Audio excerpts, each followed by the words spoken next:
Hello everyone, welcome back to our channel. तो 11th class के बच्चे 12th में आ चुके हैं। होपफुली आप लोगों की 12th क्लास भी बहुत ही अच्छी चल रही होगी। तो आज हम अपना 12th क्लास का सेशन स्टार्ट करने वाले हैं। बिजनेस स्टडीज़ से स्टार्ट करते हैं। बिजनेस स्टडीज़ में हम लोग दो पार्ट पढ़ते हैं, part A and part B. Part A में हम लोग principle and function of management पढ़ेंगे, यानी कि इसमें हम मैनेजमेंट के बारे में सब कुछ पढ़ेंगे। मैनेजमेंट क्या होता है, नेचर एंड सिग्निफिकेंस क्या है, उसके प्रिंसिपल क्या है, उसके फंक्शंस क्या हैं, ये सारा हम पार्ट ए में कवर कर देंगे। और पार्ट बी में हम बिजनेस फाइनेंस और मार्केटिंग से रिलेटेड पढ़ेंगे। तो आज हम अपना पार्ट ए का चैप्टर नंबर 1 स्टार्ट करने वाले हैं। चैप्टर नंबर 1 है nature and significance of management. आइए स्टार्ट करते हैं। वीडियो को एंड तक देखना, आपको इसी एक वीडियो में पूरा चैप्टर दिख जाएगा। पूरा चैप्टर बहुत अच्छे से पढ़ना, तो आप लोगों के सारे क्वेश्चन सॉल्व हो जाएंगे।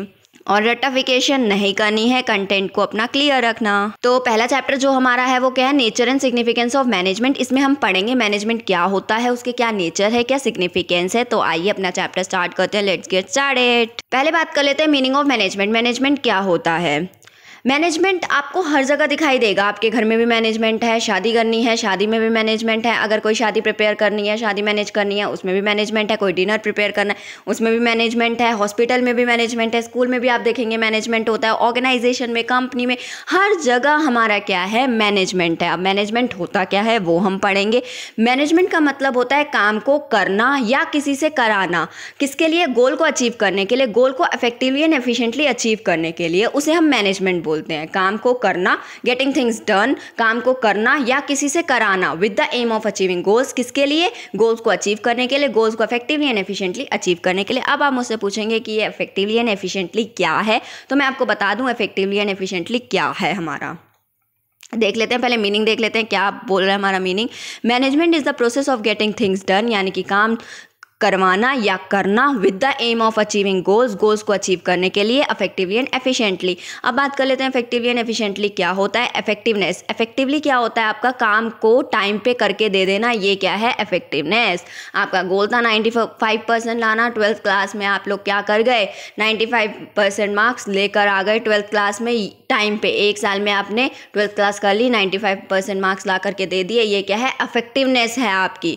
यानी कि doing the right task, completing activities, achieving goal, यानी कि टाइम पे काम को कंप्लीट कर लेना, गोल को अचीव कर लेना, ये तो हो गई इफेक्टिवनेस। लेकिन एफिशिएंसी क्या होता है, doing task correctly with minimum cost. Task को कंप्लीट भी करना, करेक्टली करना, और किसके साथ, मिनिमम कॉस्ट के साथ करना। आप 95% मार्क्स लेकर आए हैं विदाउट एनी ट्यूशंस या मिनिमम कॉस्ट ऑफ ट्यूशंस, कम पैसा खर्च करके आप क्या लेकर आए हैं, 95% मार्क्स लाए हैं, वो है क्या है, एफिशिएंसी है। आपने बहुत कॉस्ट लगा दी अपने 95% मार्क्स लाने में, वो तो सिर्फ क्या हो गया, इफेक्टिवनेस हो गया। यानी कि काम को, अपने टास्क को कंप्लीट करा है टाइम पे, वो इफेक्टिवनेस है।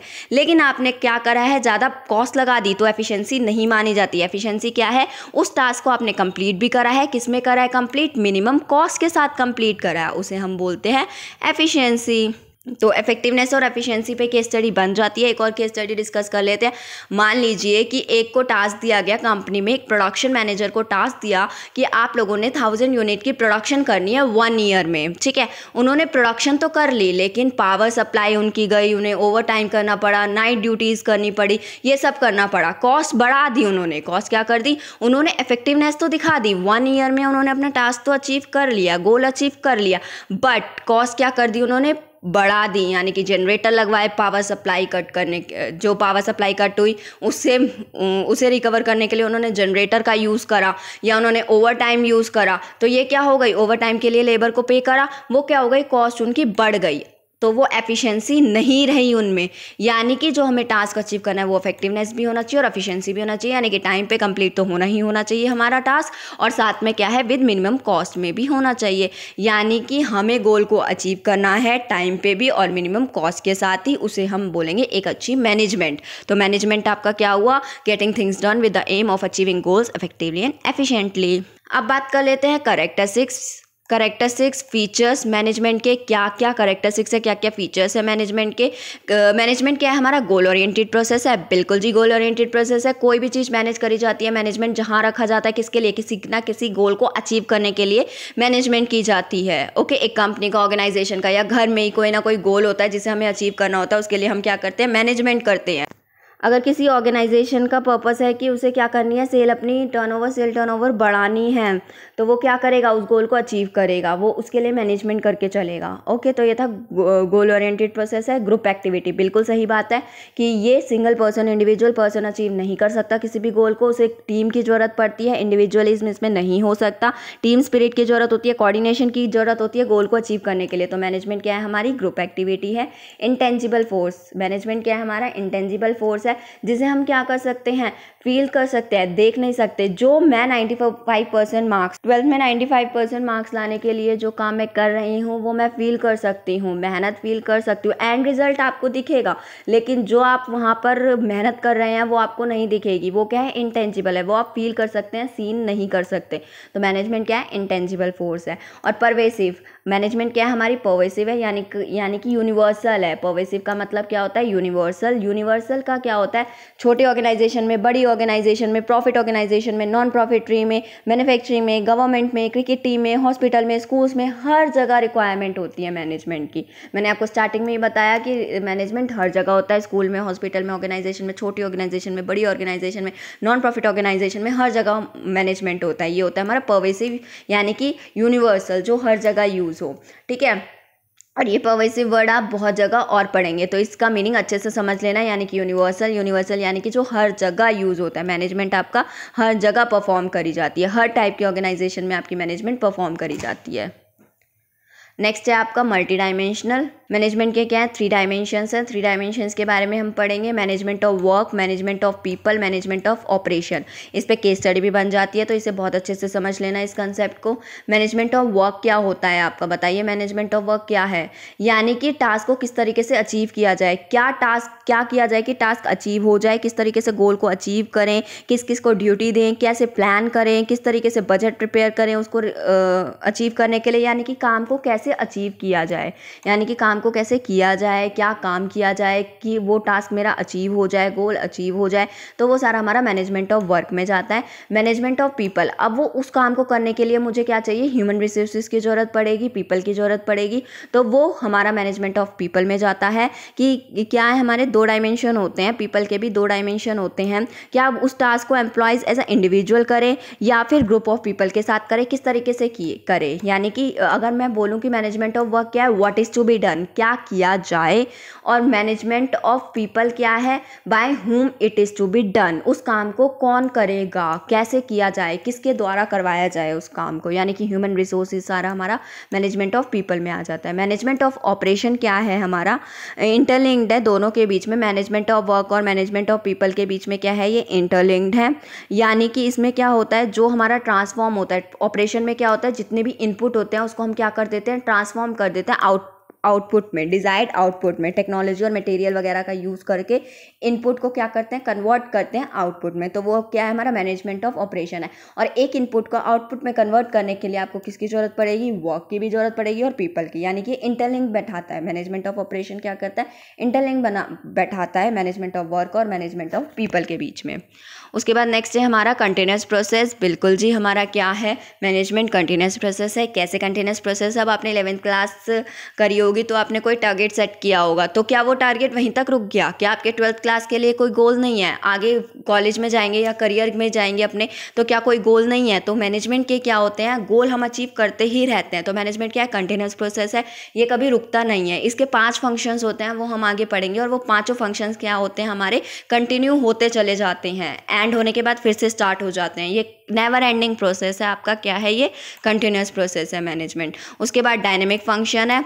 मैनेजमेंट क्या है, डायनेमिक फंक्शन है। मैनेजमेंट क्या होता रहता है, चेंज हो, डायनेमिक का मतलब ही क्या होता है, adapt itself to the changing environment, यानी कि अपने आप को एनवायरनमेंट के साथ साथ चेंज कर लेना, उसे हम डायनेमिक फंक्शन बोलते हैं। जैसे कि आप देखते होंगे कि पहले कंपनीज में क्या होता था, सारा मैनुअल वर्क होता था, और अब क्या हो गया, टेक्नोलॉजी का यूज़ करने लग गए हम लोग, टेक्निकल वर्क ज़्यादा होने लग गया, यानी कि आप सॉफ्टवेयर वगैरह का यूज़ ज़्यादा करने लग गए, अकाउंट्स का डाटा टैली में या आपके अदर जो भी सॉफ्टवेयर है उसमें डालने लग गए आप लोग। तो क्या हो गया, ये डायनेमिक फंक्शन है, यानी कि हमारी जिस तरीके की नीड होती है हम उस एनवायरनमेंट, जिस तरीके का एनवायरनमेंट होता है उस अकॉर्डिंग खुद को क्या कर लेते हैं, चेंज कर लेते हैं। तो मैनेजमेंट भी क्या हो गया, एनवायरनमेंट के साथ साथ चेंज होता रहता है। तो डायनेमिक आपका बहुत जगह यूज़ होगा। डायनेमिक का मतलब होता है कि एनवायरनमेंट के साथ साथ चेंज हो जाना, ठीक है। अब अपना आगे देख लेते हैं ऑब्जेक्टिव्स ऑफ मैनेजमेंट, यानी कि एम क्या है हमारी मैनेजमेंट का, गोल्स क्या है हमारी मैनेजमेंट का।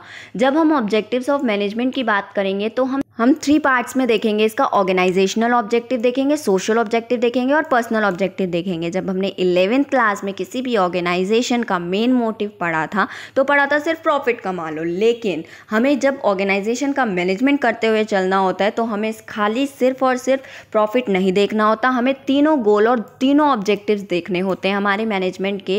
एक ऑर्गेनाइजेशन में किस तरीके से मैनेज करते हुए चलें कि हमारे ऑर्गेनाइजेशनल गोल भी अचीव हों, सोशल गोल भी अचीव हों और पर्सनल गोल भी अचीव हों। तो आइए देखते हैं ये अपना टॉपिक ऑब्जेक्टिव्स, एम या फिर गोल्स ऑफ मैनेजमेंट। तो पहले बात कर लेते हैं ऑर्गेनाइजेशनल ऑब्जेक्टिव की। तो ऑर्गेनाइजेशनल ऑब्जेक्टिव को हम इकोनॉमिक ऑब्जेक्टिव भी बोलेंगे। तो ऑर्गेनाइजेशनल और इकोनॉमिक ऑब्जेक्टिव क्या होता है हमारा, इसमें सबसे पहला ऑब्जेक्टिव क्या है हमारा ऑर्गेनाइजेशनल ऑब्जेक्टिव का। एक ऑर्गेनाइजेशन का सबसे पहला ऑब्जेक्टिव है सर्वाइवल, यानी कि सर्वाइव करना। जब हम लोग कोई भी नया बिजनेस ओपन करते हैं तो हमारा सबसे पहला ऑब्जेक्टिव क्या होना चाहिए कि हमें वहाँ पे सर्वाइव होना चाहिए, सर्वाइव करना चाहिए, क्योंकि इतने कॉम्पिटिटर्स हैं कि कई बारी तो क्या होते हैं, कई बिजनेस तो सर्वाइव ही नहीं कर पाते। और सर्वाइवल का मतलब क्या है कि जितना पैसा मैं लगा रही हूँ एटलीस्ट उतना पैसा तो इतना रेवेन्यू तो आ जाए मेरे कि क्या हो जाए, कॉस्ट मेरी रिकवर हो जाए। जितना पैसा मैं लगा रही हूँ उतना पैसा तो एटलीस्ट मुझे मिल जाए, चाहे कोई प्रॉफिट हो या ना हो, लेकिन मेरी रेवेन्यू इतना हो जाए कि मेरी कॉस्ट को रिकवर कर दे। ठीक है, तो सर्वाइवल में क्या हो गया आप लोगों का कि सबसे पहला मोटिव क्या होता है हमारे ऑर्गेनाइजेशन का कि सर्वाइवल, कि वो सर्वाइव कर ले सबसे पहले, कि उसकी रेवेन्यू इतना आ जाए कि उसकी कॉस्ट को कवर कर जाए। नेक्स्ट है, जब हम सर्वाइव कर लेंगे तो उसके बाद हम क्या देखेंगे कि अब हमारा प्रॉफिट भी निकलना चाहिए। कब तक हम रेवेन्यू को इतना मानेंगे, कब तक हम रेवेन्यू को इतना रखेंगे कि सिर्फ कॉस्ट ही रिकवर हो जाए। एक बिजनेस ओपन किया है, एक ऑर्गेनाइजेशन ओपन करी है, तो ऑब्वियस है किसके लिए करी है, प्रॉफिट के लिए करी है।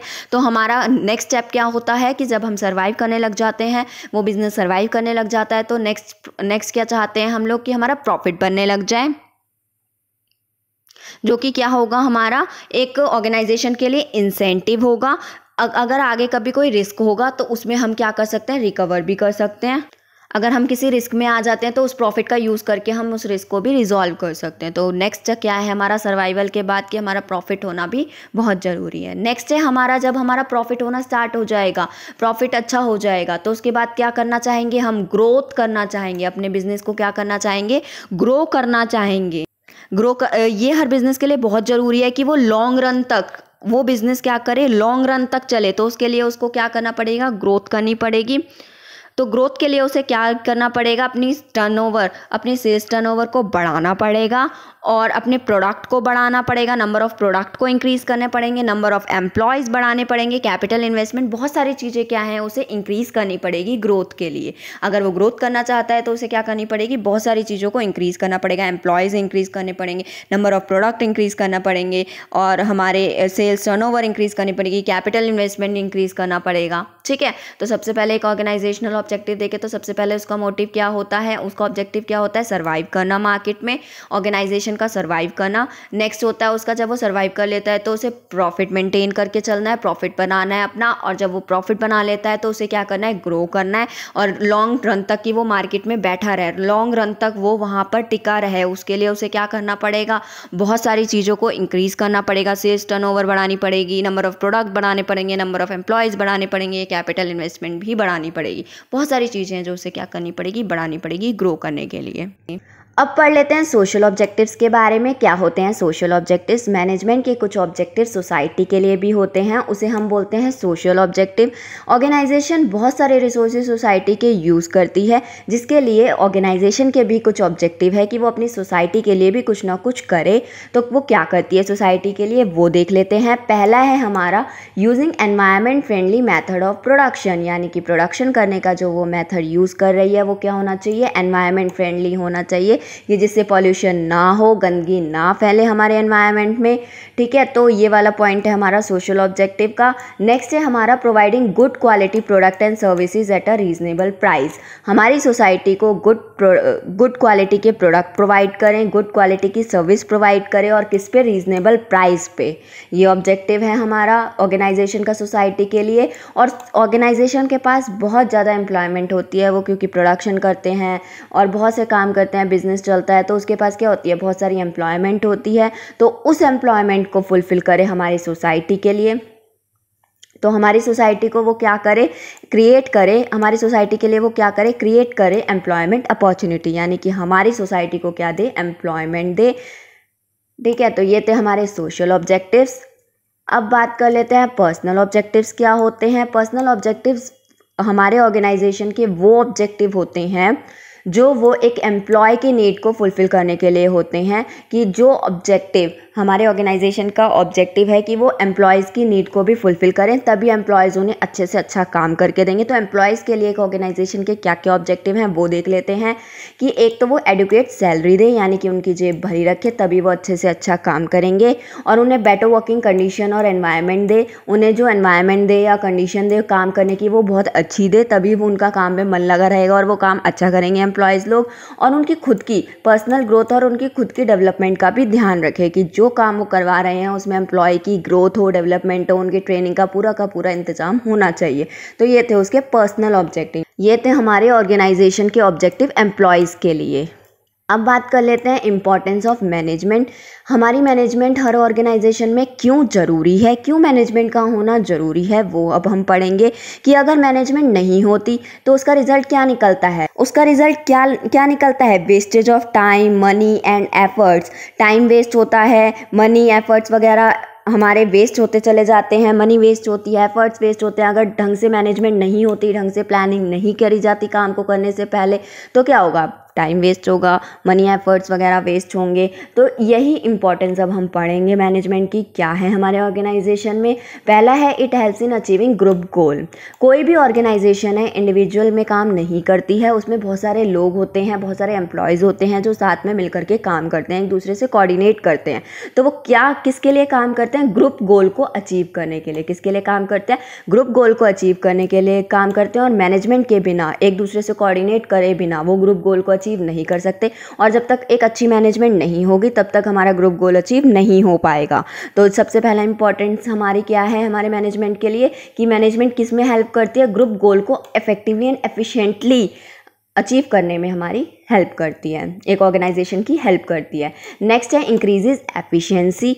अच्छी मैनेजमेंट होगी तो एफिशिएंसी बढ़ी रहेगी। एफिशिएंसी के बारे में आपको बता चुकी हूँ क्या होता है एफिशिएंसी, यानी कि जो हमें गोल को अचीव करना है वो टाइम पे तो करना ही करना है, साथ में मिनिमम कॉस्ट के साथ करना है।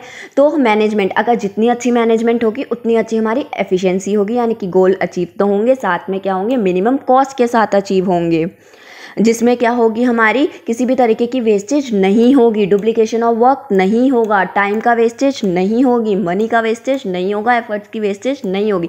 मिनिमम कॉस्ट के साथ हम गोल्स को अचीव कर पाएंगे। नेक्स्ट है हमारा helps in achieving personal objectives. Employees के पर्सनल ऑब्जेक्टिव्स को अचीव करने के लिए भी ये हेल्प करता है मैनेजमेंट। हमने जैसे कि पढ़ा पर्सनल ऑब्जेक्टिव में कैसे कैसे हेल्प करता है, सैलरी, एडुकेट सैलरी देता है, उसे मोटिवेशन देता है काम करने की, उसकी पर्सनल ग्रोथ करता है, डेवलपमेंट करता है उसका। और नेक्स्ट है हमारा help in development of the society. Management हमारी सोसाइटी की डेवलपमेंट में भी हेल्प करता है, हमने पढ़ा है, गुड क्वालिटी के प्रोडक्ट प्रोवाइड करता है, रीजनेबल रेट पे हमारी सोसाइटी को eco friendly method of production का यूज़ करता है, और एम्प्लॉयमेंट जनरेट करता है, क्योंकि हम लोग हमारी ऑर्गेनाइजेशन बहुत चीज़ों में इन्वॉल्व होती है जिससे कि बहुत लोगों की ज़रूरत पड़ती है, तो उससे क्या करता है, वो लोगों को काम देता है, एम्प्लॉयमेंट देता है। तो इस तरीके से सोसाइटी की डेवलपमेंट में भी हेल्प करता है मैनेजमेंट। नेक्स्ट है हमारा क्रिएट्स अ डायनेमिक ऑर्गेनाइजेशन। आपको पता है कि एक ऑर्गेनाइजेशन कैसी होती है, हमारी डायनेमिक नेचर की होती है। डायनेमिक नेचर यानी कि एनवायरनमेंट में कभी भी चेंज आ सकता है, उस एनवायरनमेंट के अकॉर्डिंग हमें क्या करना पड़ता है, उस सिचुएशन के अकॉर्डिंग हमें क्या करना पड़ता है, काम को करना पड़ता है। ठीक है, तो हमारी मैनेजमेंट लोगों को हेल्प करती है, वहाँ के एम्प्लॉयज़ को हेल्प करती है कि वो डायनेमिक एनवायरनमेंट में भी क्या करें, काम करना सीखें। तो मैनेजमेंट हेल्प करती है लोगों को कि वो चेंजेस को अडॉप्ट करें, एक ऑर्गेनाइजेशन में रह करके उन चेंजेस को अडॉप्ट करें। जैसे कि अब आप कोरोना का ही देख लीजिए कि कोरोना में क्या हो गया है, ऑफलाइन काम अब क्या बन गया है, ऑनलाइन काम बन गया है। आप देख रहे हैं टीचर्स भी ऑनलाइन पढ़ा रही हैं, उन्हें नहीं आता, फिर भी उन्होंने क्या करा, एक मैनेजमेंट ही है, ये एक मैनेजमेंट ही है जिसने डायनेमिक ऑर्गेनाइजेशन बनाई। क्या करा, डायनेमिक ऑर्गेनाइजेशन क्रिएट करी, यानी कि डायनेमिक एनवायरनमेंट में भी जब जिस अकॉर्डिंग सिचुएशन आती है उस अकॉर्डिंग हमें क्या करना पड़ता है, चेंजेस को अडॉप्ट करना पड़ता है। तो मैनेजमेंट क्या करता है, क्रिएट करता है डायनेमिक ऑर्गेनाइजेशन। जैसे कि आपकी स्कूलिंग भी क्या हो रही है, ऑनलाइन हो रही है। आप देख रहे हैं स्कूल ऑफलाइन की जगह आप कैसे चल रहे हैं, आपके ऑनलाइन चल रहे हैं। तो ये क्या है, डायनेमिक ऑर्गेनाइजेशन के डायनेमिक ऑर्गेनाइजेशन ही है। एक तरीके से आपको क्या करना पड़ रहा है, एनवायरनमेंट के अकॉर्डिंग खुद को क्या करना पड़ रहा है, चेंज करना पड़ रहा है। और ये किसकी वजह से हो रहा है, एक अच्छी मैनेजमेंट की वजह से हो रहा है। अब हम फंक्शंस ऑफ मैनेजमेंट देख लेते हैं कि एक मैनेजर को क्या क्या फंक्शंस परफॉर्म करने होते हैं। तो देखिए क्या क्या फंक्शंस हैं हमारे, प्लानिंग, ऑर्गेनाइजिंग, स्टाफिंग जिसे हम ह्यूमन रिसोर्स फंक्शन भी बोलते हैं, डायरेक्टिंग और कंट्रोलिंग। ये फंक्शन है हमारे मैनेजर के जो उसे परफॉर्म करने होते हैं। तो देख लेते हैं कि प्लानिंग क्या होता है। प्लानिंग का मतलब होता है कि एडवांस में सोच लेना कि टास्क को किस तरीके से कंप्लीट करना है, किस तरीके से गोल को अचीव करना है, गोल को अचीव करने के लिए क्या करना है, क्या क्या करना है, कौन करेगा, कैसे करेंगे, ये सारा हमारा प्लानिंग का पार्ट बनता है। It is the function of determining, ये फंक्शन है डिटरमाइन करना in advance, determining in advance what is to be done and who is to do it, कैसे करना है, कौन करेगा, क्या करेगा, ये सारा हम प्लानिंग में कर लेते हैं, एडवांस में डिसाइड कर लेते हैं। इट इन्वॉल्व सेटिंग ऑब्जेक्टिव्स, इसमें बेसिकली क्या होते हैं, ऑब्जेक्टिव सेट होते हैं कि हमें सेल्स इंक्रीज़ करनी है, 20% से सेल इंक्रीज़ करनी है। और याद रखना प्लानिंग में जब ऑब्जेक्टिव सेट होते हैं तो वो स्पेसिफिक नंबर में सेट होते हैं, यानी कि टर्म्स में होते हैं। खाली सेल्स इंक्रीज़ करनी है हमें नेक्स्ट ईयर, ये हमारा प्लानिंग का पार्ट नहीं होता। कितने % से इंक्रीज़ करनी है ये हमारा प्लानिंग होगा। तो प्लानिंग में क्या होते हैं, ऑब्जेक्टिव सेट होते हैं। नेक्स्ट है हमारा ऑर्गेनाइजिंग। ऑर्गेनाइजिंग क्या होता है, it is the function of assigning duties. अब जो मैंने प्लान किया है उस गोल को मैं अचीव करूँगी, अचीव करने के लिए मैं क्या कर दूँगी, जो मैंने प्लान किया उसको क्या कर दूंगी, वो ड्यूटीज़ में असाइन कर दूंगी, लोगों को क्या कर दूंगी, ड्यूटीज़ असाइन करी जाएंगी। और नेक्स्ट है हमारा ग्रुपिंग टास्क। और जो टास्क मेरे को परफॉर्म करना है, जो मुझे गोल अचीव करना है, उसके लिए क्या करूँगी, जो सिमिलर नेचर का टास्क है उसको क्या कर दूँगी, ग्रुप कर दूँगी। यानी कि मान लो मुझे सेल्स बढ़ानी है, सेल्स बढ़ाने के लिए मुझे मार्केटिंग टीम पे ज़्यादा ध्यान देना पड़ेगा, तो मार्केटिंग का टास्क मैं क्या कर दूँगी, सारा ग्रुप कर दूँगी, इकट्ठे कर दूँगी। यानी कि एडवर्टाइजिंग, सेल, प्रमोशन, ये सारे टास्क मैं क्या कर दूँगी, इकट्ठे कर दूँगी, ग्रुपिंग टास्क। और स्टैब्लिशिंग रिपोर्टिंग रिलेशनशिप, यानी कि इसमें क्या करते हैं हम लोग, रिपोर्टिंग रिलेशनशिप स्टैब्लिश करते हैं, यानी कि कौन किसको काम देगा और कौन किसको रिपोर्ट करेगा, वो सारा हमारा इसमें डिसाइड होता है। नेक्स्ट है allocating resources and required to carry out a specific plan. इसमें क्या किया जाता है, और एलोकेट किए जाते हैं रिसोर्सेज को, और देखा जाता है कितने रिसोर्सेज हमें चाहिए एक स्पेसिफिक प्लान को कैरी आउट करने के लिए। यानी कि जो रिसोर्सेज हैं, यानी कि फंड्स हो गया, फाइनेंस हो गया आप लोगों का, या कैपिटल हो गई, या जो भी रिसोर्सेज हैं आपके पास, रॉ मटेरियल है, या जो भी रिसोर्सेज है आपके पास, आपको कितना चाहिए आपके स्पेसिफिक प्लान को कैरी आउट करने के लिए। मान लो कि अगर आपने प्रोडक्शन बढ़ानी है, तो प्रोडक्शन बढ़ाने के लिए हमें कितने रिसोर्सेज की ज़रूरत होगी अपने प्लान को कैरी आउट, जितनी प्रोडक्शन बढ़ानी है उस अकॉर्डिंग देखेंगे कि हम कितने रिसोर्सेज होंगे, वो सारा हम ऑर्गेनाइजिंग में देखते हैं। नेक्स्ट है हमारा स्टाफिंग और ह्यूमन रिसोर्स फंक्शन भी जिसे बोलते हैं। इसमें ह्यूमन रिसोर्स फंक्शन क्यों बोला जाता है वो भी देख लेते हैं। It means finding the right people for the right job. ठीक है, अब जो हमने सबको डिसाइड कर लिया कि कैसे कैसे करना है, क्या करना है, एडवांस में सब डिसाइड कर लिया, और ये भी कर लिया कि ड्यूटीज़ भी असाइन कर ली, कौन किसको रिपोर्ट करेगा, कौन किसको काम बताएगा, ये भी कर लिया। और हमने रिसोर्सेज भी स्पेसिफिक प्लान को कैरी आउट करने के लिए रिसोर्सेज भी देख लिए कितने चाहिए। अब हम देखेंगे कि उस काम को कौन करेगा। Finding the right people for the right job. अब हम यहाँ पे क्या करते हैं, स्टाफिंग में राइट पीपल फाइंड करते हैं राइट जॉब के लिए। राइट जॉब के लिए राइट पीपल फाइंड करने का मतलब क्या है, अब फाइनेंस का बंदा है, अकाउंट्स देखना है, किसी ने फंड्स के बारे में पता करना है, तो एक इंजीनियर तो नहीं कर सकता, तो उसके लिए हम अकाउंटिंग की नॉलेज जिसके पास होगी उसे बैठाएंगे। तो यहाँ पे स्टाफिंग में हम फाइंड करते हैं right people for the right job. तो तो इस फंक्शन में हमारा क्या क्या एक्टिविटीज़ आती है। रिक्रूटमेंट होती है, लोगों को ढूंढा जाता है, सिलेक्शन होती है उनकी, उसकी प्लेसमेंट की जाती है और उनको ट्रेनिंग दी जाती है। तो ये सारा हमारा स्टाफिंग में होता है। ये पीपल से रिलेटेड होता है, ह्यूमन रिसोर्स से रिलेटेड होता है पूरा फंक्शन, तो इसे हम ह्यूमन रिसोर्स फंक्शन भी बोलते हैं। नेक्स्ट है हमारा डायरेक्टिंग। डायरेक्टिंग क्या होता है, अब हम लोगों को ढूंढ लिया है, पीपल हमने राइट पीपल फाइंड कर लिए हैं राइट जॉब के लिए, तो अब हम उन्हें क्या करेंगे, लीडिंग करेंगे, उन्हें इन्फ्लुएंस करेंगे काम करने के लिए कि वो अच्छे से अच्छा काम हमें करके दें। उनके काम को मोटिवेट करेंगे, एम्प्लॉयज़ को क्या करेंगे, हम मोटिवेट करेंगे कि वो अपने काम को और अच्छे से करके दे, to perform the task assign to them. उन्हें मोटिवेट करेंगे कि जो टास्क उन्हें मिला है उन्हें और अच्छे से करके हमें ऑर्गेनाइजेशन को प्रोवाइड करें, हमारे ऑर्गेनाइजेशन को और अच्छे से आगे बढ़ाएं। नेक्स्ट है हमारा कंट्रोलिंग। कंट्रोलिंग क्या होता है, इसमें मॉनिटरिंग करी जाती है ऑर्गेनाइजेशनल परफॉर्मेंस की, और जो ऑर्गेनाइजेशनल हमारी परफॉर्म कर रही है उसको मॉनिटर किया जाता है toward the attainment of organisational goal. यानी कि जो ऑर्गेनाइजेशनल गोल हमने सोचे थे क्या वो हमें मिल रहे हैं या नहीं मिल रहे हैं, जो गोल मैंने सेट किया था प्लानिंग में वो अचीव हुआ है कि नहीं हुआ, वो हम कंट्रोलिंग में देखते हैं। और कंट्रोलिंग में सारी डेविएशन देखी जाती है कि प्लान कि हमारी जितने भी जितना हमने प्लान में टारगेट सेट किया था क्या वो हमारा अचीव हुआ है कि नहीं हुआ, वो हम कंट्रोलिंग में चेक करते हैं। अगर नहीं हुआ होता तो हम इस प्रोसेस को क्या करते हैं, दोबारा से स्टार्ट करते हैं कंट्रोलिंग में। अगर वो मैच नहीं होता, हमारी एक्चुअल परफॉर्मेंस हमारी प्लान परफॉर्मेंस से मैच नहीं होती, यानी कि कुछ ना कुछ गड़बड़ हो रही है, तो हम क्या करते हैं, इस प्रोसेस को दोबारा से चलाते हैं। जब ये प्रोसेस क्या होता है, हमारा कंटिन्यूस प्रोसेस होता है। कंट्रोलिंग के बाद फिर से प्लानिंग, फिर ऑर्गेनाइजिंग, फिर स्टाफिंग, डायरेक्टिंग, कंट्रोलिंग, इस तरीके से चलता रहता है। तो कंट्रोलिंग के प्रोसेस में हम मॉनिटर करते हैं ऑर्गेनाइजेशनल की परफॉर्मेंस को कि जितना हमें अचीव करना था गोल उतना हमने अचीव करा है या नहीं करा। तो ये थे हमारे फंक्शंस ऑफ मैनेजमेंट। नेक्स्ट बात कर लेते हैं लेवल ऑफ मैनेजमेंट। हर ऑर्गेनाइजेशन में हमारे जो लेवल होते हैं मैनेजमेंट के वो 3 लेवल्स होते हैं, टॉप टू लोअर। आप देखेंगे कि पहला लेवल है टॉप मैनेजमेंट, नेक्स्ट है हमारा middle level management, third one is हमारा lower level management. Lower level management को हम ऑपरेशनल और सुपरवाइजरी मैनेजमेंट भी बोलते हैं।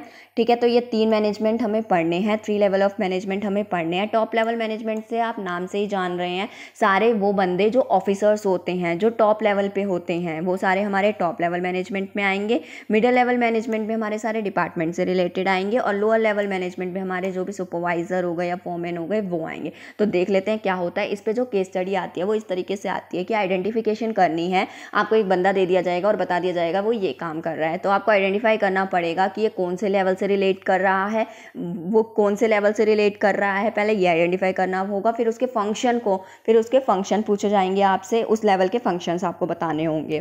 तो वही हम आज पढ़ेंगे। अब टॉप लेवल मैनेजमेंट क्या होता है, हमारा कौन कौन होते हैं टॉप लेवल मैनेजमेंट में, पहले हम ये देख लेते हैं। Senior most executive and their team. Senior most executive होते हैं हमारे टॉप लेवल मैनेजमेंट में, जैसे कि चीफ ऑपरेटिंग ऑफिसर हो गया या सीईओ हो गया, यानी कि चीफ एग्जीक्यूटिव ऑफिसर हो गया, सीएमओ चीफ मार्केटिंग ऑफिसर हो गया, सीएफओ चीफ फाइनेंशियल ऑफिसर हो गया। मैंने शॉर्ट फॉर्म यूज़ कर रखी है, लेकिन आप पेपर में किसी भी तरीके की शॉर्ट फॉर्म यूज़ नहीं करेंगे। मैनेजिंग डायरेक्टर हो गया, चेयरमैन हो गया, प्रेसिडेंट हो गया, वाइस प्रेसिडेंट हो गया। जितने भी सीनियर मोस्ट एग्जीक्यूटिव होते हैं वो हमारे टॉप लेवल मैनेजमेंट में आते हैं। इनके फंक्शन क्या हैं वो देख लेते हैं। पहला है फॉर्मुलेट ओवरऑल ऑर्गेनाइजेशनल गोल। ये क्या करते हैं, ऑर्गेनाइजेशनल गोल सेट करते हैं। ठीक है, गोल कौन बनाते हैं, कौन प्लान करते हैं गोल को, हमारे टॉप लेवल मैनेजमेंट फॉर्मुलेट करते हैं ऑर्गेनाइजेशनल गोल, यानी कि सेटिंग ऑर्गेनाइजेशनल गोल को कौन सेट करता है, ऑब्जेक्टिव कौन सेट करता है, हमारा टॉप लेवल मैनेजमेंट करता है।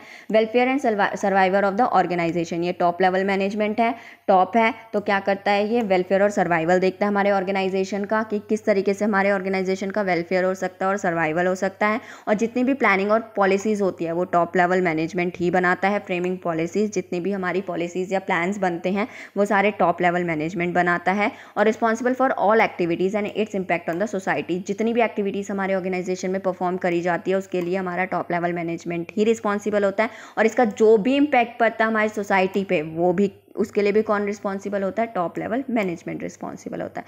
तो ये थे हमारे functions of top level management. Next है हमारा मिडल मैनेजमेंट।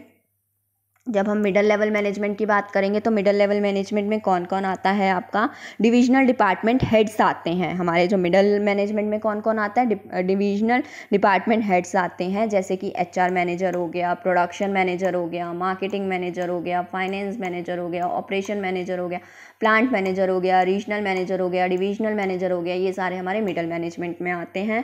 आप इस चैप्टर के अपने खुद के नोट्स भी बना सकते हैं, बहुत ईजिली बन जाएंगे। वैसे तो आपको ये नोट्स भी सफिशिएंट है इस चैप्टर को पढ़ने के लिए, जो आपको प्रोवाइड किए जा रहे हैं यहाँ पे PPT के थ्रू। अब हम मिडिल मैनेजमेंट के फंक्शंस देख लेते हैं, क्या क्या फंक्शंस होते हैं मिडिल मैनेजमेंट के। पहला, इंटरप्रिटेशन ऑफ पॉलिसीज़। जो पॉलिसीज़ हमारा टॉप लेवल मैनेजमेंट बना के देता है, मिडल मैन उसे क्या करता है, इंटरप्रेट करता है उन पॉलिसीज़ को, यानी कि उस पॉलिसीज़ के बारे में हमारा लोअर लेवल मैनेजमेंट को बताता है। ठीक है, नेक्स्ट हमारा ऑर्गेनाइजेशनल डिपार्टमेंटल एक्टिविटीज़, जितनी भी इनकी खुद की डिपार्टमेंटल एक्टिविटीज़ होती हैं उनको हमारा ऑर्गेनाइज करता है middle level management. Cooperate with other department, बाकी के डिपार्टमेंट के साथ भी स्मूथ फंक्शनिंग, ऑर्गेनाइजेशन की स्मूथ फंक्शनिंग चलती है तो बाकी के अदर डिपार्टमेंट के साथ भी कॉपरेट करके चलता है हमारा middle level management. Assign necessary duties and responsibilities to them, इन्हें बहुत सारी नेसेसरी ड्यूटीज़ और रिस्पॉन्सिबिलिटीज़ दी जाती हैं मिडल लेवल मैनेजमेंट को। जो भी नेसेसरी ड्यूटीज़ एंड रिस्पॉन्सिबिलिटी दी जाती है उसको ये परफॉर्म करता है। उसके बाद है lower level management. Lower level management में कौन कौन होता है, हमारा फोरमैन और सुपरवाइज़र होता है, जो कि डायरेक्ट वर्कर से डील करते हैं, वो हमारे सुपरवाइज़र और फोरमैन होते हैं। तो ये क्या करते हैं, हमारे इनके क्या क्या फंक्शन है, मिनिमाइजिंग वेस्टेज, काम करते टाइम किसी भी तरीके की वेस्टेज ना हो, इस पे ध्यान देते हैं कि मटेरियल की वेस्टेज ना हो किसी तरीके की, और क्वालिटी आउटपुट निकले। ठीक है, मेंटेनिंग गुड क्वालिटी, आउटपुट जो बने वो गुड क्वालिटी का रहे, वो मेंटेन रहे, वो सारा काम हमारा सुपरवाइज़र का है। और maintaining discipline among the worker के बीच में डिसिप्लिन बना रहे, वो भी सुपरवाइज़र और फोरमैन देखते हैं। और रिप्रेजेंटिंग प्रॉब्लम ऑफ वर्कर की जितनी भी प्रॉब्लम होती है वो लोअर लेवल बताते हैं, मिडल लेवल को मिडल लेवल बताते हैं, टॉप लेवल को देन सॉल्व करी जाती है। इस तरीके से रिप्रेजेंटिंग प्रॉब्लम ऑफ वर्कर की जो भी प्रॉब्लम है वो कौन बताएगा, सुपरवाइज़र बताता है हमारा मिडल लेवल को, यानी कि लोअर लेवल बताता है हमारा मिडल लेवल को। तो ये थे हमारे लोअर लेवल मैनेजमेंट के फंक्शंस। तो आइए अब नेचर ऑफ मैनेजमेंट पढ़ लेते हैं। मैनेजमेंट क्या है, सबके लिए डिफर है। ठीक है, लेकिन अब जो हमें पढ़ना है वो क्या पढ़ना है, मैनेजमेंट एज अ साइंस पढ़ेंगे हम, मैनेजमेंट एज एन आर्ट पढ़ेंगे हम, और मैनेजमेंट एज अ प्रोफेशन पढ़ेंगे हम। ये 3 मैनेजमेंट के बारे में हमें नेचर पढ़ने हैं। तो पहला साइंस से स्टार्ट करते हैं। अब हमें इसमें करना क्या है, पहले ये सुन लीजिए। हम साइंस के बारे में पढ़ेंगे, हम आर्ट्स के बारे में पढ़ेंगे, हम प्रोफेशन के बारे में पढ़ेंगे, हम इन सब के फिर फीचर्स पढ़ेंगे, देन हम रिलेट करेंगे इनको मैनेजमेंट से। क्या ये मैनेजमेंट में भी फुलफिल होते हैं फीचर्स या नहीं होते? अगर फुलफिल होते हैं तो यानी कि ये उसका पार्ट है मैनेजमेंट, नहीं तो नहीं है। तो अब देख लेते हैं, जैसे कि मैनेजमेंट एज अ साइंस है, तो साइंस क्या होता है, it is a systematise body of knowledge. ये साइंस क्या, हमारा सिस्टमेटाइज बॉडी ऑफ नॉलेज है। आपको बुक्स और इसका स्टडी मटेरियल अवेलेबल होता है जिसमें पूरी तरीके से आपको पता होता है साइंस क्या है। That explain certain general truth और the operation of the general laws. हमारी साइंस क्या है, एक जनरल ट्रूथ है। अगर साइंस में ये लिखा हुआ है कि ऐसी चीज़ होती है तो ये होती ही होती है, क्योंकि साइंस हमारी क्या है, एक्सपेरिमेंटेशन बेस्ड है। एक्सपेरिमेंट्स करने के बाद ही हमारी साइंस की बुक्स में डाला जाता है कि ये काम होता है। जैसे कि हाइड्रोजन प्लस ऑक्सीजन हमारा वाटर बनता है तो वो बनता है। ठीक है, तो ये क्या है, हमारी science systematised body of knowledge है जो कि जनरल ट्रुथ और operation of the general laws explain करती है। अब इसके फीचर्स देख लेते हैं। फीचर्स क्या है, पहला क्या है, सिस्टमेटाइज्ड बॉडी ऑफ नॉलेज, यानी कि इसका स्टडी मटेरियल बुक्स वगैरह साइंस के अवेलेबल हैं, बिल्कुल हैं। क्या हमारी जो मैनेजमेंट है वो सिस्टमेटाइज्ड बॉडी ऑफ नॉलेज नहीं है? बिल्कुल है। हमारी जो मैनेजमेंट है वो भी क्या है, सिस्टमेटाइज्ड बॉडी ऑफ नॉलेज है। मैनेजमेंट के भी अपने खुद के प्रिंसिपल हैं, उनकी बुक्स में लिखे हुए हैं, स्टडी मटेरियल है, तो सिस्टमेटाइज्ड बॉडी ऑफ नॉलेज है हमारी मैनेजमेंट भी। नेक्स्ट है हमारा प्रिंसिपल बेस्ड ऑन एक्सपेरिमेंटेशन। जितने भी प्रिंसिपल होते हैं वो साइंस के, वो सारे के सारे किस पे डिपेंड करते हैं, हमारी एक्सपेरिमेंटेशन पे बेस करते हैं। ठीक है, जितने भी साइंस प्रिंसिपल्स बनाता है वो सारे एक्सपेरिमेंटेशन बेस्ड होते हैं। एक्सपेरिमेंट करने के बाद ही प्रिंसिपल बनाए जाते हैं। क्या मैनेजमेंट में ऐसा नहीं होता? मैनेजमेंट में भी जितने प्रिंसिपल आप लोग पढ़ेंगे या पढ़े हैं, मैनेजमेंट में हमने प्रिंसिपल्स जो पढ़े हैं या पढ़ेंगे, वो सारे प्रिंसिपल भी क्या हैं, एक्सपेरिमेंट के बाद ही किए गए हैं, एक्सपेरिमेंटेशन के बेस पे ही करे गए हैं। लेकिन हमारा जो मैनेजमेंट है वो किस पे बेस्ड होता है, ह्यूमन नेचर पे डिपेंड करता है, ह्यूमंस पे डिपेंड करता है। तो ह्यूमन जो है, ह्यूमन क्या है, प्रिडिक्टेबल बिल्कुल भी नहीं है, उसे प्रिडिक्ट नहीं किया जा सकता, इसलिए जो उसके एक्सपेरिमेंट्स है वो एक्यूरेट नहीं होते हैं। इसलिए हम क्या बोलते हैं कि हमारा जो मैनेजमेंट है वो साइंस तो है, लेकिन क्या है, इनएग्जैक्ट साइंस है, क्योंकि हमारा जो ह्यूमन नेचर है वो प्रिडिक्ट नहीं किया जा सकता। इसलिए जो उसके प्रिंसिपल हैं वो एक्सपेरिमेंटेशन के बेस पे तो हैं, लेकिन वो पूरी तरीके से फुलफिल नहीं हो रहे हैं। ठीक है। नेक्स्ट है यूनिवर्सल एप्लीकेबिलिटी।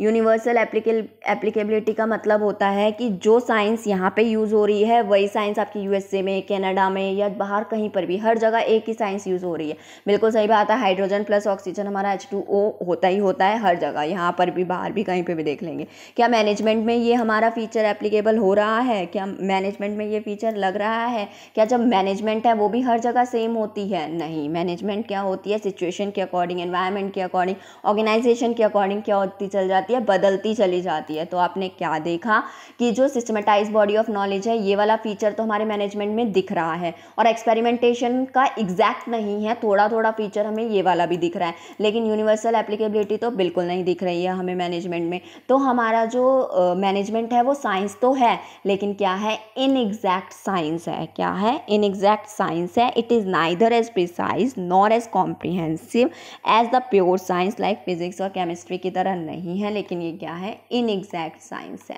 ठीक है, ये था हमारा management as a science. Next हम जब बात करेंगे मैनेजमेंट एज एन आर्ट की, तो सबसे पहले आर्ट बताते हैं। आर्ट क्या होता है? आर्ट इज़ द स्किलफुल, हर आर्टिस्ट में क्या होता है, कुछ ना कुछ स्किल होता है, and personal application of the existing knowledge. Her artist में क्या होती है, कुछ ना कुछ बेसिक नॉलेज होती है, लेकिन उसका खुद का पर्सनल एप्लीकेशन होता है उस एग्जिस्टिंग नॉलेज को अप्लाई करने का, to achieve the desired result. तो आर्ट क्या होता है, स्किलफुल होता है, बिल्कुल स्किलफुल होता है। हर एक में क्या होता है, जैसे कि आप एक डांसर की बात कर लो, कुछ स्टेप्स, कुछ एग्जिस्टिंग बेसिक नॉलेज होती है, लेकिन वो उस स्टेप को किस तरीके से परफॉर्म करता है एक डांसर, वो उसकी पर्सनल एप्लीकेशन पे डिपेंड करता है, उसकी पर्सनल एप्लीकेशन पे डिपेंड करता है कि वो डिज़ायर्ड रिजल्ट को किस तरीके से अचीव करता है। तो ये हमारा आर्ट है। तो आर्ट के क्या क्या फीचर हैं? Existence of theoretical knowledge. Arts में क्या होती है, थ्योरेटिकल नॉलेज की एग्जिस्टेंस होती है, जैसे कि डांसर, आपके जो डांसर हो गए या स्पीकर हो गए या एक्टर हो गए या म्यूजिशियन हो गए, इनके पास क्या होती है, थ्योरेटिकल नॉलेज होती है। जैसे कि एक सिंगर के पास कैसा आ रे गा मा पा धा नी सा, इसकी क्या है, थ्योरेटिकल नॉलेज है। एक डांसर के पास भी थ्योरेटिकल नॉलेज है। ऐसे ही अगर मैं मैनेजमेंट में अप्लाई करूँ तो मैनेजमेंट के पास भी ऑब्वियस है अपनी थ्योरेटिकल नॉलेज होती है, उनकी भी बुक्स है, स्टडी मटेरियल है। तो ये वाला जो फीचर है हमारा आर्ट का मैनेजमेंट में अप्लाई हो रहा है।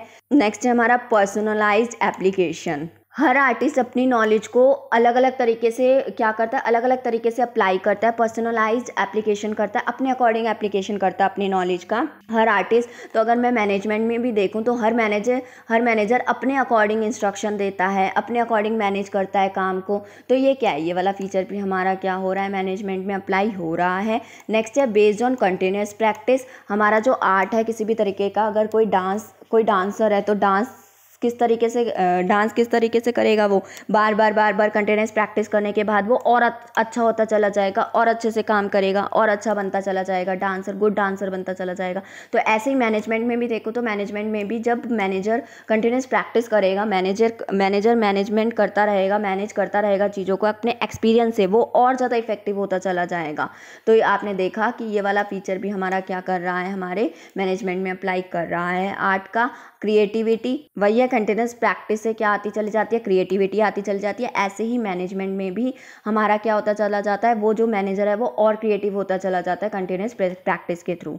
तो ये क्या है, क्रिएटिविटी हमारे मैनेजमेंट में भी अप्लाई हो रही है। यानी कि आपने देखा कि चारों के चारों फीचर जो आर्ट्स के हैं वो हमारे मैनेजमेंट में लग रहे हैं। तो आप कह सकते हैं मैनेजमेंट क्या है, आर्ट है। अगर क्वेश्चन आ जाता है मैनेजमेंट क्या आर्ट और साइंस दोनों हैं, तो आप लिखेंगे कि मैनेजमेंट आर्ट एंड साइंस दोनों है, लेकिन साइंस में वो क्या है, सिर्फ इनएग्जैक्ट साइंस है, और आर्ट तो वो पूरा का पूरा आप देख ही रहे हैं। नेक्स्ट है मैनेजमेंट एज अ प्रोफेशन की बात करी जाती है। अब प्रोफेशन में क्या है, आपको पता है प्रोफेशन क्या है, एक ऑक्यूपेशन है जो कि किससे बैक्ड है, backed by the training and specialise knowledge. इनके पास ऐसी नॉलेज होती है जो दूसरे किसी के पास नहीं होती, जैसे कि डॉक्टर हो गया, लॉयर हो गया, आपका CA हो गया, ये सारे क्या हैं, स्पेशलाइज्ड नॉलेज है इनके पास और इनको ट्रेनिंग भी दी जाती है। तो ये हमारे प्रोफेशन होते हैं। प्रोफेशन के फीचर्स देख लेते हैं क्या क्या होते हैं। Well defined body of knowledge, ये भी क्या होते हैं, वेल डिफाइंड बॉडी होते हैं नॉलेज के। Management is a profession like accounting, medical and legal profession, ये is also has a well defined body of knowledge. हमारी मैनेजमेंट की भी well defined body of knowledge होती है। तो ये फीचर तो आपको दिखेगा ही दिखेगा मैनेजमेंट में। उसके बाद है रिस्ट्रिक्टेड एंट्री। आपके जो प्रोफेशनल कोर्सेज हैं उसमें क्या है, एंट्री बहुत रिस्ट्रिक्टेड है। यानी कि आप देखते होगे CA करने के लिए आपको एंट्रेंस एग्जाम देना पड़ेगा, MBBS के लिए आपको अलग एग्जाम देना पड़ेगा। तो यानी कि आपकी एक एंट्रेंस एग्जाम है, यानी कि इसमें आप जल्दी से एंट्री नहीं ले सकते, रिस्ट्रिक्टेड एंट्रीज हैं इसमें। क्या मैनेजमेंट में भी ऐसी कोई, क्या मैनेजमेंट में भी एंट्री रिस्ट्रिक्टेड है? मैनेजमेंट IIM में तो हमारी क्या है, एग्जामिनेशन होती है, एंट्री तभी मिलती है। IIM जो आपने सुना होगा, इंडियन इंस्टीट्यूट ऑफ मैनेजमेंट, इसमें भी क्या होती है, हमारी एंट्री तभी मिलती है जब एंट्रेंस एग्जाम होता है। लेकिन हर मैनेजमेंट के लिए, हर मैनेजर के लिए ऐसा ज़रूरी नहीं है। मैनेजर ज़रूरी नहीं है कि उसकी एंट्री रिस्ट्रिक्टेड है, एंट्रेंस एग्जाम के बाद ही वो मैनेजर बन सकता है। तो ये वाला फीचर जो प्रोफेशन का है वो पूरी तरीके से हमारे मैनेजमेंट में प्रेजेंट नहीं है। नेक्स्ट है आपका प्रोफेशनल एसोसिएशन। देखिए हर प्रोफेशन की अपनी एक एसोसिएशन होती है, जैसे कि CA की क्या है, ICAI है, लॉयर है, लॉयर की BCI है। तो ऐसे ही प्रोफेशनल एसोसिएशन होती है। ऐसे ही हमारी मैनेजमेंट की भी प्रोफेशनल एसोसिएशन है, India management association. But legally अभी कंपलसरी नहीं है आपका इसका मेंबर बनना, लेकिन इन फ्यूचर हो सकता है कि मैनेजमेंट की भी अपनी खुद की क्या हो सकती है, एसोसिएशन हो सकती है। बट एट प्रेजेंट ऐसा कोई कंपल्शन नहीं है। तो ये फीचर भी पूरी तरीके से आपके मैनेजमेंट में, ये फीचर भी प्रोफेशन का आपके मैनेजमेंट में पूरी तरीके से प्रेजेंट नहीं होता। नेक्स्ट है एथिकल कोड ऑफ कंडक्ट। जो जिस प्रोफेशन का होता है उस प्रोफेशनल एसोसिएशन के वो रूल्स एंड रेगुलेशन फॉलो करता है, एथिकल कोड ऑफ कंडक्ट वो फॉलो करता है। ठीक है, तो अब एथिकल कोड ऑफ कंडक्ट में क्या होता है आपका, कि मान लो अगर CA वाला है तो CA वाला क्या करेगा, ICAI वाले के ethical code of conduct rules and regulation follow करेगा।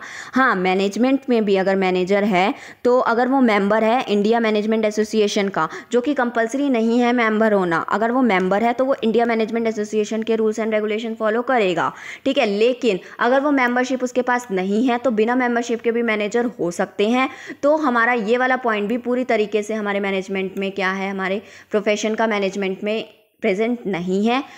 तो एथिकल कोड ऑफ कंडक्ट है जो, वो भी हमारा मैनेजमेंट के लिए ज़रूरी नहीं है। तो प्रोफेशन का ये पॉइंट भी हमारा मैनेजमेंट में इंक्लूड नहीं होता, प्रेजेंट नहीं होता। नेक्स्ट है हमारा सर्विस मोटिव। अगर सर्विस मोटिव की बात करी जाए तो जो प्रोफेशंस हैं वो उनका सिर्फ और सिर्फ मोटिव क्या है, कंट्री को सर्व करना, सर्विस देना। जैसे कि एक डॉक्टर है वो सर्विस देता है, लॉयर सर्विस देता है आपका, और CA सर्विस देता है, सर्विस मोटिव है। लेकिन एक मैनेजमेंट का जो मोटिव है वो क्या है, प्रॉफिट मैक्सिमाइजेशन है, उसका सोसाइटी को सर्व करना है, सर्विस देना है सोसाइटी को। लेकिन उसका मेन मोटिव और भी हैं जो कि आपने पढ़े हैं, पर्सनल मोटिव हो गया और आपके पर्सनल ऑब्जेक्टिव हो गए, सोसाइटी के लिए ऑब्जेक्टिव हो गए, सोशल ऑब्जेक्टिव हो गए और ऑर्गेनाइजेशनल ऑब्जेक्टिव हो गए। तो ये वाला भी पूरी तरीके से आपका मैनेजमेंट में, ये वाला भी प्रोफेशन का फीचर आपका पूरी तरीके से मैनेजमेंट में नहीं प्रेजेंट होता। तो आप कह सकते हैं management is not a full fledge profession like legal, accounting और medical profession, but it does not meet the exact criteria of a profession. Profession का एग्जैक्ट क्राइटेरिया ये फॉलो नहीं कर रहा है। तो आप नहीं कह सकते ये पूरी तरीके से प्रोफेशन है, मैनेजमेंट आपका पूरी तरीके से प्रोफेशन नहीं है। अभी तक तो नहीं है, लेकिन आगे अगर कंपलसरी कर दिया है, मेंबरशिप कंपलसरी कर दी इंडिया मैनेजमेंट एसोसिएशन के लिए, तो क्या हो सकता है, आपकी मैनेजमेंट एज अ प्रोफेशन भी हो सकता है। तो अपना एक लास्ट टॉपिक कर लेते हैं, कोऑर्डिनेशन, जो कि आपका बहुत बहुत बहुत इंपॉर्टेंट है। पेपर में 99% इसके आने के चांसेस हो जाते हैं। तो देखते हैं क्या है ये कोऑर्डिनेशन। अब बात करते हैं कोऑर्डिनेशन की। आप लोगों ने बहुत बार ही सुना होगा कि कोऑर्डिनेशन करके चलो, साथ में मिल करके चलो, तो वही हमारी कोऑर्डिनेशन होती है। जैसे कि आपको कोई प्रोजेक्ट दे दिया जाता है, 4 लोगों का ग्रुप बना दिया जाता है और टीचर्स बोलते हैं कि कोऑर्डिनेट करके आप लोगों को काम करना है, यानी कि मिलजुल कर आप लोगों को काम करना है, वही हमारा कोऑर्डिनेशन होता है। ऑर्गेनाइजेशन में भी यही होता है। क्या होता है ऑर्गेनाइजेशन में? ब्रिंगिंग टुगेदर द एक्टिविटीज़ और रिसोर्सेज ऑफ द ऑर्गेनाइजेशन, यानी कि जितनी भी एक्टिविटीज़ और रिसोर्सेज हैं ऑर्गेनाइजेशन को, सबको साथ साथ में लेकर आना, and maintaining harmony in them. Harmony का मतलब है उसमें क्या मेंटेन करके चलना है, लड़ाई झगड़ा ना हो, सब अच्छे से साथ में काम करें, वो होती है हमारी हारमोनी। कॉन्फ्लिक्ट, किसी तरीके का कॉन्फ्लिक्ट ना हो, सब मिल कर के काम करें, उसे हम बोलते हैं कोऑर्डिनेशन। तो देख लेते हैं कोऑर्डिनेशन की जो मीनिंग लिख के आएंगे वो आप ये वाला लिख के आएंगे, ये जस्ट मैंने आपको समझाने के लिए डाल रखा है। Coordination is balancing. कोऑर्डिनेशन क्या होता है, बैलेंसिंग होती है। And keeping together the team, team को साथ में लेकर आया जाता है इसमें। बाय इंश्योरिंग सुटेबल, जिसमें क्या किया जाता है, by ensuring suitable allocation of task to the various member, जिसमें क्या किया जाता है, टास्क को एलोकेट किया जाता है बहुत सारे लोगों के बीच में। And seeing that the task are performed, और देखा जाता है कि जो टास्क है वो परफॉर्म किया जा रहा है किसके साथ, with harmony among the member themselves, यानी कि वो टास्क परफॉर्म किया जा रहा है बिना किसी लड़ाई झगड़े के, बिना किसी कॉन्फ्लिक्ट के, साथ में मिलकर के परफॉर्म किया जा रहा है, तो उसे हम क्या बोलते हैं, कोऑर्डिनेशन बोलते हैं। इन शॉर्ट अगर हिंदी भाषा में बोला जाए, देसी भाषा में बोला जाए, तो कोऑर्डिनेशन क्या होता है, साथ में मिलजुल कर काम करना बिना किसी लड़ाई झगड़े के, बिना किसी कॉन्फ्लिक्ट के, उसे हम क्या बोलते हैं, कोऑर्डिनेशन बोलते हैं। कोऑर्डिनेशन किसी तरीके का सेपरेट फंक्शन नहीं है हमारी मैनेजमेंट का। ये क्या करता है, ये एक फोर्स है that binds all other functions, जो कि बाकी फंक्शंस को जोड़ता है आपस में। इसे आप ये कह सकते हैं coordination is the essence of the management. आपका आ सकता है क्वेश्चन पेपर में 1 मार्क्स का कि एसेंस ऑफ द मैनेजमेंट क्या है, तो वो क्या है, हमारा कोऑर्डिनेशन है। कौन है essence of the management, coordination. ठीक है, तो कोऑर्डिनेशन के बारे में आपको समझ आ ही गया होगा। अब इसके नेचर एंड कैरेक्टरिस्टिक्स और फीचर्स कर लेते हैं कोऑर्डिनेशन के, क्या होता है। पहला है इंटीग्रेट्स ग्रुप एफर्ट्स। कोऑर्डिनेशन हमें क्या सिखाता है, साथ में मिलजुल करके काम करना है हमें बिना किसी कॉन्फ्लिक्ट के। और आपको पता है ऑर्गेनाइजेशन में क्या होते हैं, इंडिविजुअल तो काम नहीं करना होता, बहुत ग्रुप में काम करते हैं, बहुत सारे लोगों के साथ मिलजुल कर काम करना होता है। तो ये क्या करता है, कोऑर्डिनेशन हमारा ग्रुप एफर्ट्स को इंटीग्रेट्स करता है कि साथ में मिलजुल कर बिना किसी लड़ाई झगड़े के काम किया जाए। किसके लिए काम किया जाए, ग्रुप गोल को अचीव करने के लिए काम किया जाए मिलजुल कर। पूरी ऑर्गेनाइजेशन एक ही गोल के लिए काम करती है, ऑर्गेनाइजेशनल गोल के लिए काम करती है, उसके लिए एफर्ट्स करती है। ठीक है, तो वही हमारा कोऑर्डिनेशन, उसके लिए कोऑर्डिनेशन बहुत ज़रूरी है। एक दूसरे से कोऑर्डिनेट करना, एक दूसरे से काम पूछना बताना, ये बहुत ज़रूरी है। तो कोऑर्डिनेशन हमारा बहुत ज़रूरी है एक ऑर्गेनाइजेशन में। ये क्या करता है, इंटीग्रेट करता है ग्रुप एफर्ट्स को, यानी कि जो आपका गोल अचीव होगा वो किससे हो सकता है, ग्रुप में मिलकर के ही होता है, ग्रुप गोल अचीव होता है। नेक्स्ट है इंश्योर्स यूनिटी ऑफ एक्शन। ये क्या इंश्योर करता है, यूनिटी ऑफ एक्शन करता है, यानी कि हमें एक ही डायरेक्शन में सोचना है। आपके जो ऑर्गेनाइजेशन है उसमें बहुत सारे लोग काम करते हैं, एक इंडिविजुअल काम नहीं करता, बहुत सारे लोग काम करते हैं और एक दूसरे से आपको ज़रूरत भी पड़ती है एक दूसरे की। ठीक है, आप ऑर्गेनाइजेशन में काम कर रहे हैं तो काम के लिए एक दूसरे की हमें ज़रूरत भी पड़ती है, तो हमें कोऑर्डिनेट भी करना पड़ता है। और सबका दिमाग क्या है, अलग अलग चलता है, सबका नेचर अलग अलग है। लेकिन जब ऑर्गेनाइजेशनल गोल की बात आ जाती है तो हमें क्या दिखानी है, यूनिटी ऑफ एक्शन दिखानी है। यूनिटी ऑफ एक्शन का मतलब है all action is aimed at achieving the goal of the organisation, यानी कि सबका एक ही एम होना चाहिए, जो भी वो करे एक ही डायरेक्शन में काम करे, एक ही एक्शन ले सब लोग। किसके लिए एक्शन ले, ऑर्गेनाइजेशन के गोल को अचीव करने के लिए। ठीक है, तो ये थे ensures unity of action. Next है हमारा कंटिन्यूस प्रोसेस। कोऑर्डिनेशन भी क्या है, हमारा कंटिन्यूस प्रोसेस है, क्योंकि एक गोल हमारा खत्म होता है तो दूसरा गोल हमारा स्टार्ट हो जाता है। तो ये क्या है, कंटिन्यूस प्रोसेस है। ये भी हमारा नेवर एंडिंग प्रोसेस है मैनेजमेंट की तरह, कि एक गोल के खत्म होते ही हमें दूसरे गोल के लिए कोऑर्डिनेशन करनी पड़ती है। तो कोऑर्डिनेशन भी क्या है, कंटिन्यूस प्रोसेस है।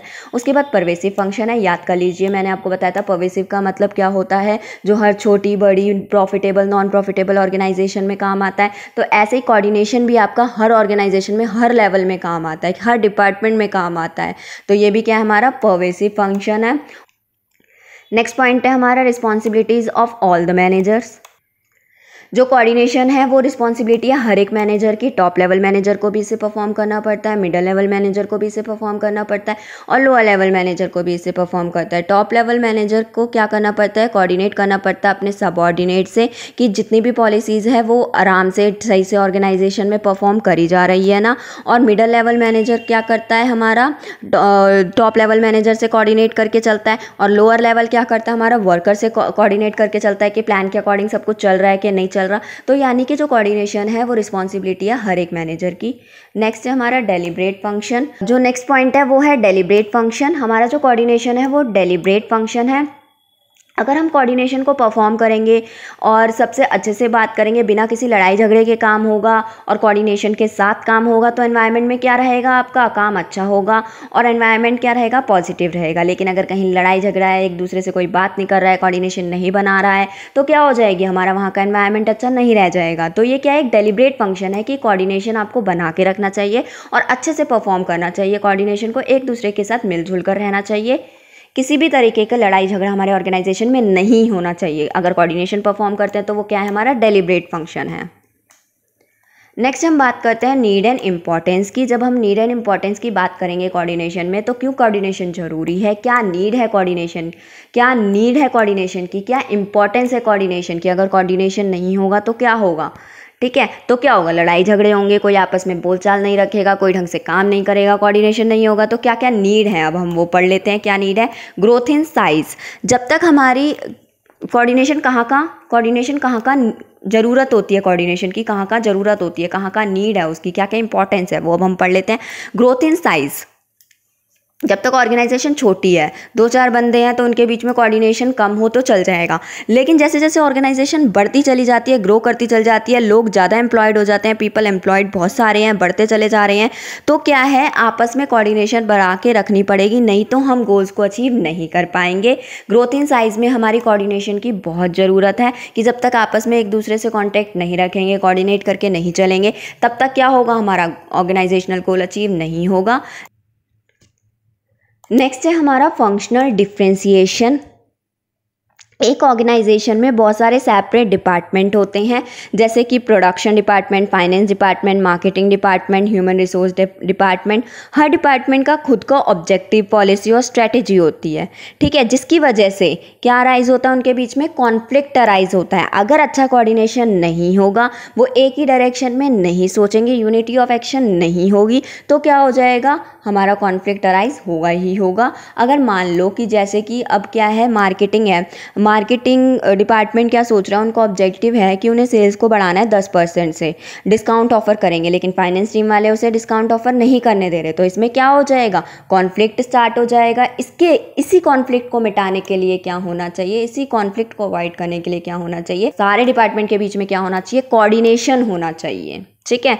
नेक्स्ट है स्पेशलाइजेशन। अब स्पेशलाइजेशन में हमारी कहाँ से नीड आती है कोऑर्डिनेशन की, अब क्या है स्पेशलाइजेशन, आजकल नीड हो गई है कि जो जिस चीज़ में स्पेशलाइज्ड हो वो उसकी प्रोफाइल उसे प्रोवाइड करी जाए ऑर्गेनाइजेशन में। अगर कोई बंदा सीए है तो उसे उसकी प्रोफाइल प्रोवाइड करी जाती है, कोई इंजीनियर है तो उसे उसकी प्रोफाइल, वो स्पेशलाइज्ड है उसी चीज़ के लिए, उसे उसकी वो वाली प्रोफाइल प्रोवाइड करी जाती है, ठीक है। अब वो खुद को क्या समझता है कि वो हाईली क्वालिफाइड है, वो मतलब खुद ही डिसीजन ले सकता है, वो उसको किसी से एडवाइस लेने की ज़रूरत नहीं है। ईगो प्रॉब्लम आ जाती है उसमें, तो ईगो प्रॉब्लम आने की वजह से क्या हो जाता है, कॉन्फ्लिक्ट स्टार्ट हो जाते हैं, कॉन्फ्लिक्ट आ जाते हैं लोगों के बीच में, जिसकी वजह से अगर कोऑर्डिनेशन ना हो, उन लोगों के बीच में कोऑर्डिनेशन ना हो तो कॉन्फ्लिक्ट अराइज हो जाएंगे। इसी कॉन्फ्लिक्ट को ख़त्म करने के लिए क्या होना चाहिए, कोऑर्डिनेशन का होना बहुत ही ज़रूरी है, कोऑर्डिनेशन का होना ज़रूरी है इन्हीं कॉन्फ्लिक्ट को ख़त्म करने के लिए। अगर स्पेशलाइज्ड बंदा है, वो किसी से एडवाइस नहीं लेता है, किसी से सजेशन नहीं लेता है, खुद ही